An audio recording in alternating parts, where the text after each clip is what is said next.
Hey yo, thanks for tuning in to Celeb Source. It's the backup channel backing Celeb up and bringing you all the breaking news. Hey yo, what's up everybody? I hope you're out there having a good day and you're blessed and not stressed. Check it out. The other day, your boy Kirk Franklin jumped on Instagram and he announced that he has become a grandfather for the second time. Kirk also said that in order to save the next generation of children, we gotta start giving them old school names. Kirk said, quote, "My daughter just gave birth to my second grandchild, a beautiful little girl named Levi. Levi's beautiful, but I told my daughter that I think to save the next generation, we need to go back. We need to go back to real names. That baby should have been named Betty, Phyllis, Geraldine, Ruby. See, we moved too far. We need some more Charlene's. You know, we gotta take it back. If we're gonna change the world, bring back Johnny May, Jeanette, Deborah." End quote.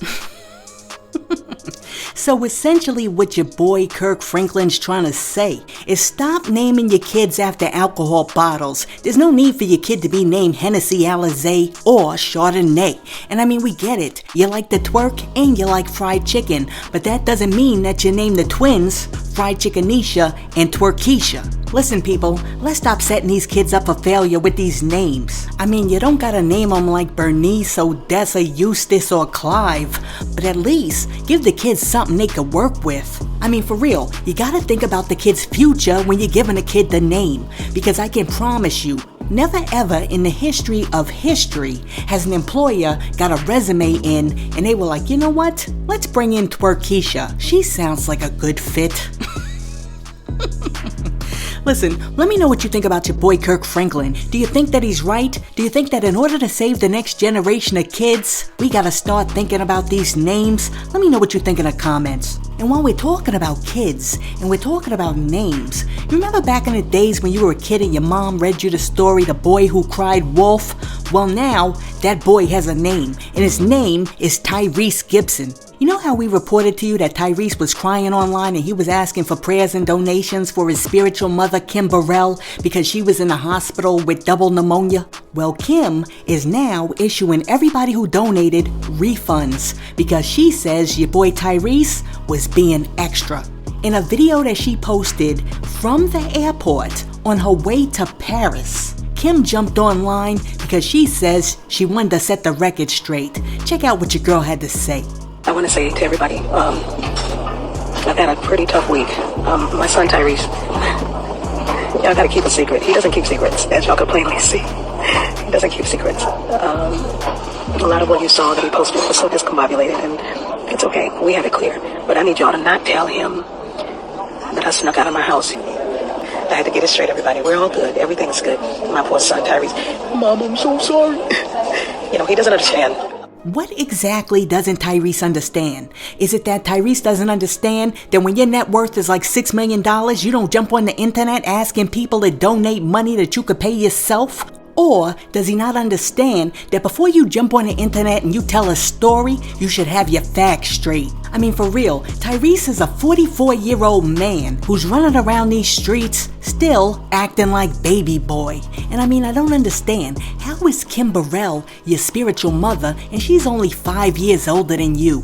I mean, come on, people. That doesn't even make any sense. I could understand if you said she was your spiritual sister, but your spiritual mother? Come on. I mean, I used to like Tyrese, but between all the crying online, the twerking while making breakfast, and now this, I just don't know what to think. Listen, let me know what you think about your boy Tyrese in the comments. And while you're down there making a comment, be sure to like and subscribe to the channel. Now check it out. As you may or may not know, your boy Tyger is now dating pop star Avril Levine, and the two were spotted at Paris Fashion Week giving each other a little PDA. Now, under normal circumstances, these two attending a fashion show together would have been big news. However, not this time, because these two got upstaged by the dude who was sitting right next to him, who was dressed like a bed. Yes, you heard me, dressed like a bed. I mean, this dude came to Fashion Week with the pillow, the comforter, the sheets, the box spring and the mattress. This dude was doing it all. And I mean, he was doing it all from the comfort of his bed. Yo, what is wrong with people? Cause this right here is absolutely nuts. Listen, let me know what you think about this dude in the bed in the comments. Hey yo, on to the next story. According to people who are very close to the Smiths, Jada Entanglement Smith and her husband Will are not too happy with the Chris Rock special. As a matter of fact, one insider that's close to the family said, quote, Jada has had no part in all of this other than being heckled. Chris is obsessed with her, and that's been going on for almost 30 years. Look where he chose to film his Netflix special, her hometown of Baltimore. Obsessed, end quote. I don't know exactly how I feel about that statement, and I don't fully agree that Jada had nothing to do with it, because I was watching the Oscars, and I truly believe had Jada not given her husband a side eye, Will Smith would have never jumped up on that stage and smacked Chris Rock up in the face. I mean, he might have sat there salty, but he'd have never gotten up out of that seat. I mean, it's my honest opinion that in that moment, Jada put the coochie control on him, and I already know some dude is gonna come up in the comments and he's gonna be like, yo Sauce, the coochie ain't never made me do something I ain't wanna do. Listen, that's because you're talking about low power coochie. I'm not talking about low power coochie or medium power coochie. I'm talking about high power coochie. And that coochie has taken control of many men. Listen, if that ain't it, then I can't figure out how Jada Pinkett got this dude running around like iRobot. Anyways, another insider who's close to the Smith family said, quote, Will is embarrassed and hurt by what Chris said about him and his family in this Netflix special. He didn't watch it, but he had people tell him what Chris said. It's everywhere when you look online and on social media. So Will and Jada have seen the comments about it. Will apologized to Chris and would like Chris to let it go. Will has worked on himself and he's banned from the Oscars for 10 years. He feels like that's enough and he wants Chris to move on so that he and everyone else can too. Will is also upset that Netflix was part of this and thinks Chris insulting Jada again was below the belt. He's upset that Netflix gave Chris this platform to share these messages and thinks it's distasteful. End quote. Listen, you know what? I think that this time around, Will and Jada just gotta take it on the chin the same way Chris did at the Oscars. And at the end of the day, we need to treat this like a boxing match and call it a draw. Because both of these dudes' egos got smacked. And when all is said and done, nothing that anyone does or says is going to change that. I mean, your boy Will got round 1 and your boy Chris got round 2, so now the fight should be over. I mean, both of these dudes' egos got bruised, but now they should shake hands and go back to their independent corners. Hey yo, let me know what you think about this story. Do you think that Jada had absolutely nothing to do with it and that Chris is just obsessed with Jada? And do you think that Will is right and that Chris should have let it go? Let me know what you think in the comments.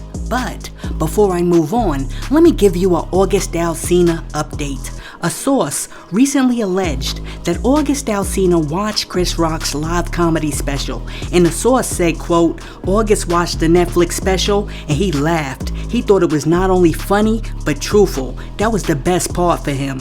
End quote. Now, after that report came out, a rep for August Alsina said, quote, this is a lie. Mr. Alsina has not seen Chris Rock's special at all, and he's been busy on tour. End quote. Look, what does him being on tour have to do with him watching a Netflix special or not? What, they don't have TVs where he's at? I don't believe that mess for one bit. I believe that your man August Alsina popped some popcorn, sat down with his new boyfriend, and I think that they watched that special and laughed their behinds off. But that's only my opinion, and I could be wrong because I don't have no proof. But let me know what you think. Do you think that your boy August Alsina sat down and watched the Chris Rock special? Or do you think that Jada Pinkett Smith still has the coochie control on him and he was like, nope, I'm not watching it out of respect for Jada? Let me know what you think in the comments. Hey yo, check it out. I gotta share this with you before I go. The other day, a woman invited her friends over to her house for a home-cooked meal. And then when they went over, they ate dinner, they had a good time, and then they left.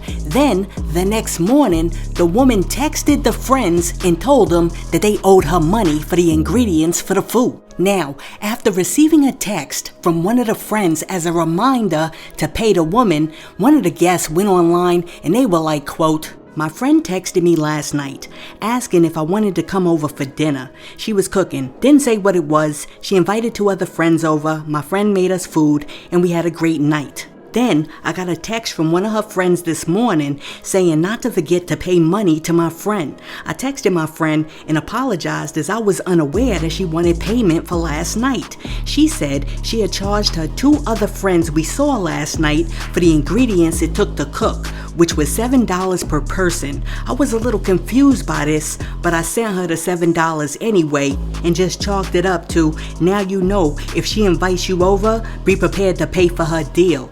End quote. Yo, if your friend called you up out of the blue and invited you over to their house for a home-cooked meal, and I mean without any discussion or anything like that, after you ate, they hit you off with a bill, would you pay them? And I mean, honestly, is that the right thing to do? I mean, is it alright for this chick to charge her friends for the ingredients without having that conversation first? Or is that mad grimy? Hey yo, let me know what you think in the comments. Yo, thanks for tuning in to Celeb Source, your source for celebrity news. Be sure to like and subscribe to the channel. Peace.